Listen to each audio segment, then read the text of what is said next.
Assalomu alaykum. Meni kuzatib kelayotgan musulmon ahli. Qozog'iston, Qirg'iziston, Tojikiston, Turkiya, Turkmaniston va O'zbekiston vatanim. Do'stlar, mana Makka va Madinaga yo'lga chiqqanimga ro'porosa bugun 120 kun bo'libdi.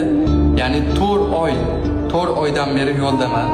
Nima qiyinchilik bo'lsa hammasiga Alloh bilan birga yengib kelyapman. Bilasizlar, bu safar davomida qanday kunlarni ko'rmadim, qancha qiyinchiliklar ko'rmadim. Eslaysizlarmi, men qabristonni yarim kechasi qolib ketganimda sizlar menga dalda berdilaring. O'liklardan emas, tiriklardan qo'rqing deb. Eslaysizlarmi, Qozog'istonning cho'lida suvsiz tomog'im qirillab qolganda Alloh yordam beradi deganda men ishonib, qanaqangi odamlar menga suv tashlab ketgan. Hammasidan o'tdim, sizlarning duolaring sabab Allohning yordami bilan shu Saudiyaga, Allohning yurtiga yetib keldim. Inshaalloh bu yog'i oz qoldi. Oxirgi soniyalar qoldi do'stlar, kuzatinglar.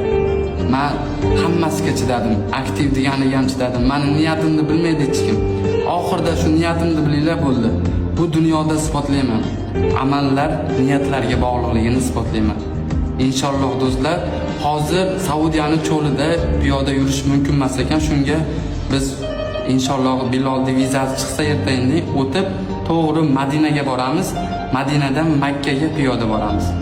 Inshaalloh hammaning haqlariga duo qilaman.